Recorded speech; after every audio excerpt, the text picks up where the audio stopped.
We're continuing the dream quest of unknown Kadath. There, he would turn sharply aside, for at that spot a mighty slab of stone rests on the forest floor, and those who have dared approach it say that it bears an iron ring 3 feet wide, remembering the archaic circle of great mossy rocks and what it was possibly set up for. The Zoogs do not pause near that expansive slab with its huge ring, for they realize that all which are forgotten need not necessarily be dead, and they would not like to see the slab rise slowly and deliberately. Carter deterred at the proper place, and heard behind him the frightened fluttering of some of the more timid Zoogs. He had known they would follow him. So he was not disturbed, for one grows accustomed to the anomalies of these prying creatures. It was twilight when he came to the edge of the wood, and the strengthening glow told him that it was the twilight of morning. Over fertile plains on every hand were hedges and plowed fields and thatched roofs of a peaceful land. Once he stopped at a farmhouse well for a cup of water, and all the dogs barked affrightedly at the inconspicuous Zoogs that crept through the grass behind. At another house, where people were stirring, he asked questions about the entities and whether they danced often upon Larion, but the farmer and his wife would only make the elder sign. Is it this elder sign, or this elder sign, or that elder sign?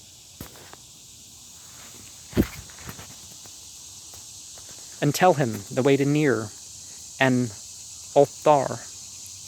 At noon, he walked through the one broad high street of Near, which he had once visited and which marked his farthest former travels in the direction, and soon afterward he came to the great stone bridge across the sky, sky, into whose central piece the masons had sealed a living human sacrifice when they built it 1,300 years before. Once, on the other side, the frequent presence of cats, who all arched their backs at the trailing Zoogs, revealed the nearer neighborhood of Ulthar. For in Ulthar, according to an ancient and significant law, no man may kill a cat. Very pleasant were the suburbs of Ulthar, with their little green cottages and nearly fenced farms, and still pleasanter was the quaint town itself, with its old peaked roofs and overhanging upper stories and numberless chimney pots and narrow hill streets where one can see old cobbles whenever the graceful cats afford space enough. Carter, the cats being somewhat dispersed by the half-seen Zoogs, picked his way directly to the modest temple of the Elder Ones, where the priests and old records were said to be, and once within that venerable circular tower of ivied stone which crowns Ulthar's highest hill, he sought out the patriarch Atal, who had been up the forbidden peak of Hathagplaw in the stony desert, and had come down again alive. Atal, seated on an ivory dais in a festooned shrine at the top of the temple, was fully 3 centuries old, but still very keen of mind and memory. From him, Carter learned many things about the entities, but mainly that they are indeed only Earth's entities, ruling feebly our own dreamland and having no power or habitation elsewhere.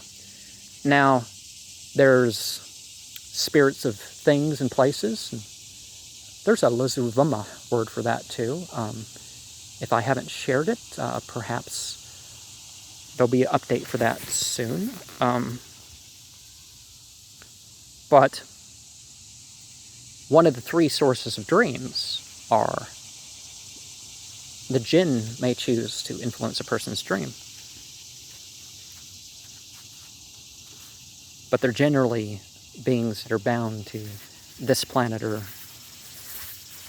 that place or something. They might, Atal said, he demands prayer, if in good humor, but one must not think of climbing to their Ankh stronghold atop Kadath. In the cold waste. It was lucky that no man knew where Kadath towers, for the fruits of ascending, it would be very grave. Atal's companion, Barzai the Wise, had been drawn screaming into the sky for climbing merely the known peak of Hafid Claw, with unknown Kadath. If ever found, matters would be much worse, for although Earth's entities may sometimes be surprised by a wise mortal, they are protected by the other entities from outside, whom it is better not to discuss. Oh, like those Saturnian entities. Ooh.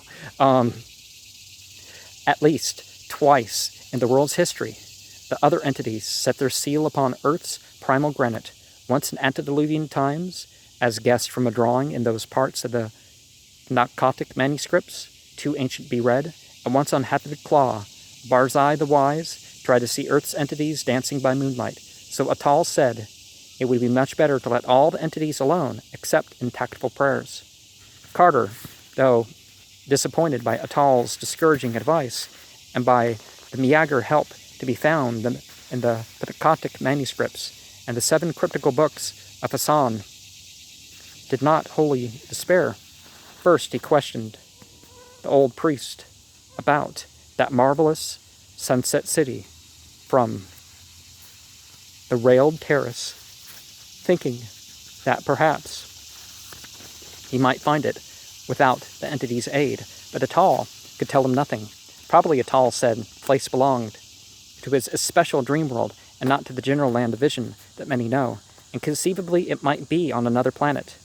In that case, Earth's entities could not guide him if they would, but this was not likely, since the stopping of the dreams shewed pretty clearly that it was something the Great Ones wished to hide from him. Then Carter did a wicked thing, offering his guileless host so many draughts of the moon wine which the Zoogs had given him, the old man became irresponsibly talkative. Robbed of his reserve, poor Atal babbled freely of forbidden things, telling of a great image reported by travelers as carved on the solid rock of Mountain Nagranik on the Isle of Oriab in the southern sea, hinting that it may be a likeness to which Earth's entities once wrought of their own features in the days when they danced by the moonlight on the mountain, and then he hiccoughed likewise that the features of that image are very strange, so that one might easily recognize them, and that they are sure signs of the authentic race of entities. Now the use of all of this in finding the entities became at once apparent to Carter. It is known that, in disguise, the younger among the great ones often espouse the daughters of men, so that around the borders of the cold waste where stands Kadath, the peasants must all bear their blood. This being so, that way to find that waste must be to see the stone face on the granite and mark the features, then having noted them with care, to search for strange features among living men, where they are plainest and thickest, where the entities dwell nearest, and whatever stony waste lies back of the villages in that place must be where stands Kadath. Now, Islam doesn't teach that humans and that the clay and fire beings breed, but the clay beings can form sort of the next skin of the fire beings, as it says in Abu Dawood that Satan runs through the blood. And so is the human going to move with the devils that move through them and try to influence them, or are they going to, hold their ground against that? Much of the great ones might be learned in such regions, and those with their blood might inherit little memories, very useful to a seeker. They might not know their parentage, for the entities so dislike to be known among men that none can be found who has seen their faces wittingly, a thing which Carter realized even as he sought to scale Kadath. But they would have queer, lofty thoughts misunderstood by their fellows, and would sing of far places and gardens so unlike any known, even in the dreamland, that common folk would call them fools. And from all this, one could perhaps learn old secrets of Kadath, or gain hints of marvelous sunset street, which the entities held secret, and more, one might in certain cases seize the well-loved child of an entity as a hostage, or even capture some young entity himself, disguised and dwelling amongst men, with a comely, pleasant maiden as his bride. Atal, however, did not know how to find Ngranic on the Isle of Oriab, and recommended that Carter follow the singing Skae under its bridges down to the southern sea, where no burgess of Ulthar has ever been, but whence the merchants came in boats, or with long caravans of mules and two-wheeled carts. There is a great city there, Dilathlin, but in Ulthar its reputation is bad because of the black three-banked galleys that sail to it with rubies from no clearly named shore. The traders that come from those galleys to deal with the jewelers are human, or nearly so, but the rowers are never beheld, and it is not thought wholesome in Ulthar that merchants should trade with black ships from unknown places whose rowers cannot be exhibited. And now there's, that was the age of pirates, but in this age, it's more of the age, well, there are gangs and militias and stuff. It's more systematic than rebels to the system that are creating the problems. But the ethics and the materials of which you obtain can be very important. The workers should get a fair swatch. They shouldn't be impoverished, barely on the edge of survival, working the mines. Afghanistan has huge resources that could raise its entire population to the middle class if those in charge wanted to. Same thing with pretty much every country. Poverty in the world is virtually a choice of at least the elite, but the general public allow enough of the elite for things to happen. Yeah, don't buy blood diamonds. Well, I mean, there's more than diamonds out there, but you know what I mean. By the time he'd given this information, Atal was very drowsy, and Carter laid him gently on a couch of inlaid ivory and gathered his long beard decorously on his chest. As he turned to go, he observed that no suppressed fluttering followed him, and wondered why the Zoogs had become so lax in their curious pursuit. Then he noticed all the sleek, complacent cats of Ulthar locking their chops with unusual gusto, and recalled the spitting and caterwauling he had faintly heard in low parts of the temple while absorbed in the old priest's conversation. He recalled, too, the evilly hungry way in which an especially impudent young Zoog had regarded a small black kitten in the cobbled street outside, and because he loved nothing on earth more than small black kittens, he stooped and petted the sleek cats of Ulthar as they licked their chops, and did not mourn because of those inexquisitive Zoogs would escort him no further. It was sunset now, so Carter stooped at an ancient inn on a steep little street overlooking the lower town, and as he went out on the balcony of his room and gazed down at the sea of red-tilled roofs and cobbled webs and the pleasant fields beyond, all mellow and magical in the slanted light, he swore that Ulthar would be a very likely place to dwell in always, were not the memory of a greater sunset city ever goading one onward toward unknown parallels. Then twilight fell, and the pink walls of the plastered gables turned violet and mystic, and little yellow lights floated up one by one from old lattice windows, and sweet bells pealed in the temple tower above, and the first star winked softly above the meadows across the sky. With the night came song, and Carter nodded as the lutanists praised ancient days from beyond the filagreed balconies and tessellated courts of simple Ulthar. And there may have been sweetness even in the voices of Ulthar's many cats, but that they were mostly heavy and silent from strange feasting. Some of them stole off to those cryptical realms which are known only to cats, and which villagers say are on the moon's dark side, whether the cats leap from tall housetops. But one small black kitten crept upstairs and sprang in Carter's lap to purr and play, and curled up near his feet when he lay down at last on the little couch whose pillows were stuffed with fragrant, drowsy herbs. In the morning, Carter joined a caravan of merchants bound for Thylathleen, with the spun wool of Ulthar and the cabbages of Ulthar's busy farms.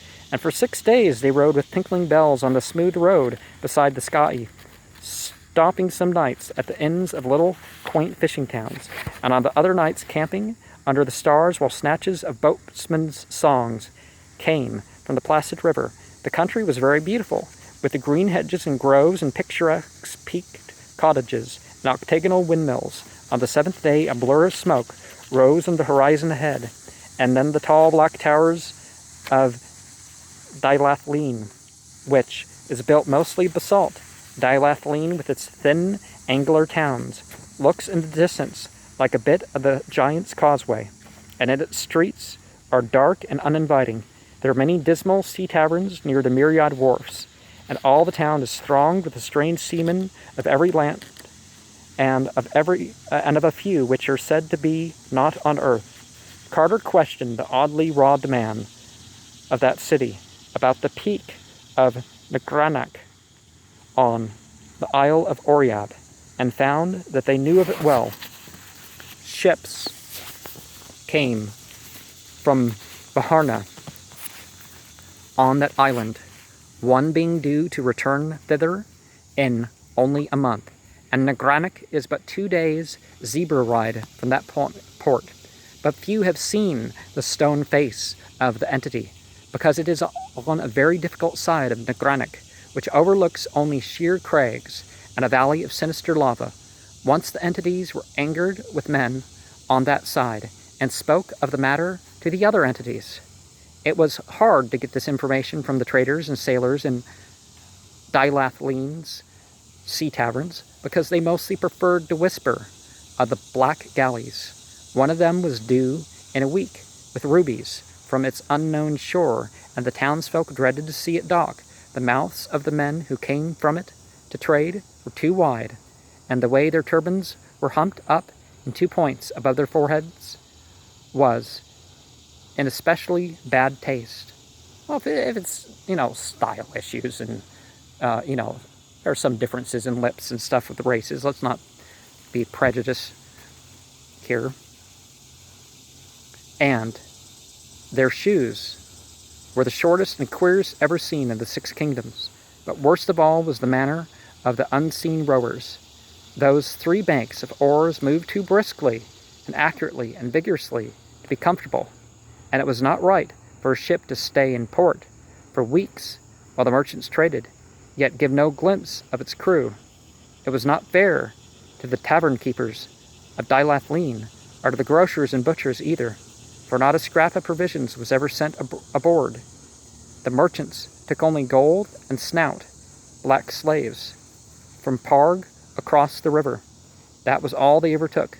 Those unpleasantly featured merchants and their unseen rowers, never anything from the butchers and grocers, but only gold and the fat black men of Parg, whom they bought by the pound. They're paying more for them to weigh pounds more. And the odors from those galleys which the south wind blew in from the wharves are not to be described. Only by constantly smoking strong thagweed could even the hardiest denizen of the old sea taverns bear them. Thylathleen would never have tolerated the black galleys had such rubies been obtained elsewhere, but no mine in all earth's dreamland was known to produce their like. Of these things, Thylathleen's cosmopolitan folk chiefly gossiped, whilst Carter waited patiently for the ship from Baharna, which might bear him to the isle whereon carven Nagranach towers lofty and barren. Meanwhile, he did not fail to seek through the haunts of far travelers for any tales they might have concerning Kadath on the cold waste, our marvelous city of marble walls and silver fountains, seen below terraces in the sunset. Of these things, however, he learned nothing, though he once thought that a certain an old slant-eyed merchant looked queerly intelligent when the cold waste was spoken of. This man was reputed to trade with the horrible stone villages on the icy desert plateau of Leng, which no healthy folk visit, and whose evil fires are seen at night from afar. He was even rumored to have dealt with that high priest not to be described, which wears a yellow silken mask over its face and dwells all alone in a prehistoric stone monastery, that such a person might well have had nibbling traffic with such beings as may conceivably dwell in the cold waste was not to be doubted, but Carter soon found that it was no use questioning him. Now, the thing about that is, we know in this physical universe that there are planets and such, that there's peridot enough to, build the buildings and whatnot of whole countries, and even, I think even somewhere has a planet that would furnish all of Earth's civilization with diamond to wall its buildings with. That if those things can happen in the physical world, the resources of the psychic worlds surely can be what we're open to, right? Maybe not his dream world, hasn't allowed for such riches to produce itself. Then the black galley slipped into the harbor past the basalt whale and the tall lighthouse, silent and alien, and with a strange stench that the south wind drove into the town. Uneasiness rustled through the taverns along the waterfront, and after a while, the dark, wide-mouthed merchants with humped turbans and short feet clumped stealthily ashore to seek the bazaars of the jewelers. Carter observed them closely and disliked them more the longer he looked at them. Then he saw them drive the stout black men of Parg up the gangplank, grunting and sweating into the singular galley, and wondered in what lands, or if any lands at all, those fat, pathetic creatures might be destined to serve. And on the third evening of that galley's stay, one of the uncomfortable merchants spoke to him, smirking sinfully and hinting of what he had heard in the taverns of Carter's quest. He appeared to have knowledge too secret for public telling, and although the sound of his voice was unbearably hateful, Carter felt that the lore of so far a traveler must not be overlooked. He bade him, therefore, be his guest in locked chambers above, and drew out the last of the Zug's moon wine to loosen his tongue. The strange merchant drank heavily, but smirked unchanged by the draught. Then he drew forth a curious bottle of wine of his own, and Carter saw that the bottle was a single hollowed ruby, grotesquely carved in patterns too fabulous to be comprehended. He offered his wine to his host, and though Carter took only the least sip, he felt the dizziness of a space and the fever of unimagined jungles. All the while, the guest had been smiling more and more broadly. As Carter slipped into the blankness, the last thing he saw was that the dark, odious face, convulsed with evil laughter and something quite unspeakable, where one of the two frontal puffs of that orange turban had become disarranged with the shakings of that epileptic mirth. Now, I'm not blaming victims for the crimes, but I will warn that when people are addicted to drugs, or want to use drugs, maybe they're not addicted yet, they're going to have to deal with the adulterants. First of all, that's just an accepted risk. But some people will spike with poison or a different drug that you're not looking for. And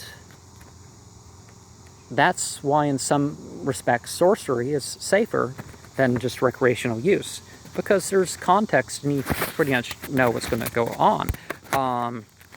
But when you're just trying to have a good time, there's even more risks. I'm not saying engage yourself in sorcery, no. But I am saying that in material terms, there's a certain safety involved. Now, why can't, provide that situation? Maybe people come even more disciplined and have some of those experiences without the drugs. That's what I promote. But I do understand that, and I do, and I'm. Anyways, Carter next had consciousness amidst horrible odors beneath a tent-like awning on the deck of a ship, with the marvelous coasts of the southern sea flying by in unnatural swiftness. He was not chained, but 3 of the dark sardonic merchants stood grinning nearby, and the sight of those humps in their turbans made him almost as faint as did the stench that fluttered up through the sinister hatches. Are they going to have horns? Oh, I don't want to ruin the surprise if there's a surprise. He saw slip past him the glorious lands and cities of which a fellow dreamer of earth, a lighthouse keeper in ancient Kingsport, had often discoursed in the old days, and recognized the templed terraces of Zak, abode of the forgotten dreams, the spires of infamous Thalarion, that diamond city of 1,000 wonders, where the Eidolon Lathi reigns, the charnel gardens of Zura, the land of pleasures unattained, and the twin headlands of crystal, meeting above in a resplendent arc, which guards the harbors of Sana Nile, blessed land of fancy.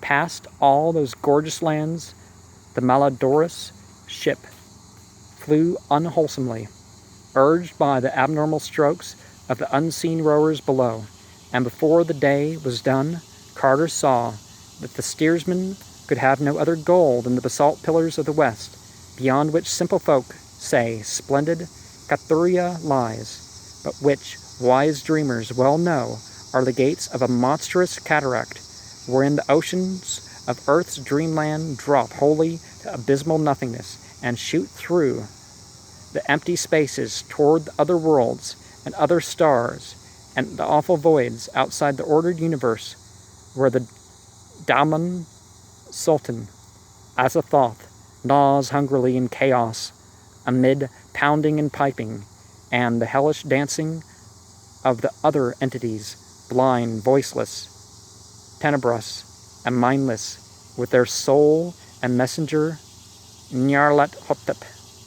Meanwhile, the 3 sardonic merchants would give no word of their intent, and though Carter well knew that they must have leagued with those who wished to hold him from his quest, it is understood in the land of dream that the other entities have many agents moving among men, and all these agents, whether wholly human or slightly less than human, are eager to work the will of those blind and mindless things in return for the favor of their hideous soul and messenger, the crawling chaos, Nyarlathotep. So Carter inferred that the merchants of the humped turbans, hearing of his daring search for the great ones in their castle of Kadath, had decided to take him away and deliver him to Nyarlathotep for whatever nameless bounty might be offered for such a prize. What might be the land of those merchants in our known universe or in eldritch spaces outside, Carter could not guess, nor could he imagine at what hellish trysting place they would meet the crawling chaos to give him up and claim their reward. He knew, however, that no beings as nearly human as these would dare approach the ultimate knighted throne of the Daman Azathoth in the formless central void. At the set of sun, merchants licked their excessively wide lips and glared hungrily at one of them went below and returned from some hidden and offensive cabin with a pot and a basket of plates, and they squatted closely together beneath the awning and ate the smoking meat that was passed around. But when they gave Carter a portion, he found something very terrible in the size and shape of it, so that he turned even paler than before and cast that portion into the sea when no eye was on him. And again he thought of those unseen rowers beneath, and of the suspicious nourishment from which their far too mechanical strength was derived. It was dark when the galley passed betwixt the basalt pillars of the west, and the sound of the ultimate cataract swelled, portentous, from ahead, and the spray of that cataract rose to obscure the stars, and the deck grew damp, and the vessel reeled in the surging current of the brink. Then, with a queer whistle, and plunged the leap was taken, and Carter felt the terrors of nightmare as earth fell away, and the great boat shot silently and comet-like into planetary space. Never before had he known what shapeless black things lurk and caper and flounder all through the ether, leering and grinning at such voyagers as may pass, and sometimes feeling about with slimy paws when some moving object excites their curiosity. These are the nameless larvae of the other entities, and like them are blind and without mind, and possessed of singular hungers and thirsts. But that offensive galley did not aim as far as Carter had feared, for he soon saw the helmsman was steering a course directly for the moon. The moon was a crescent shining larger and larger as they approached it, and shewing its singular craters and peaks uncomfortably. The ship made for the edge, and as soon as it became clear that destination was that secret and mysterious side which is always turned away from Earth, and which no fully human person, save perhaps the dreamer Snirethko, has ever beheld, the close aspect of the moon as the galley drew near provided very disturbing to Carter, and he did not like the size and shape of the ruins which crumbled here and there. The dead temples on the mountains were so placed that they could have glorified no suitable or wholesome entities, and in the cemeteries of the broken columns there seemed to be some dark and inner meaning which did not invite solution. And what the structure of and proportions of the olden worshippers could have been, Carter steadily refused to conjecture. When the ship rounded the edge and sailed over those lands, unseen by man, there appeared in the clear landscape certain signs of life, and Carter saw many low, broad, round cottages and fields of grotesque, whitish fungi.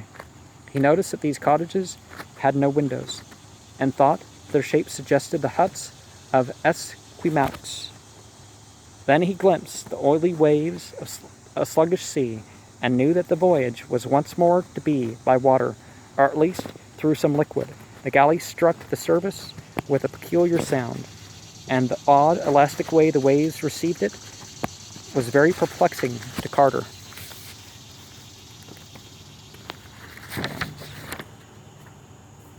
They now slid along at great speed, once passing and hailing another kind of kindred form, but generally seeing nothing but that curious sea and a sky that was black and star-strewn, even though the sun shone scorchingly upon it.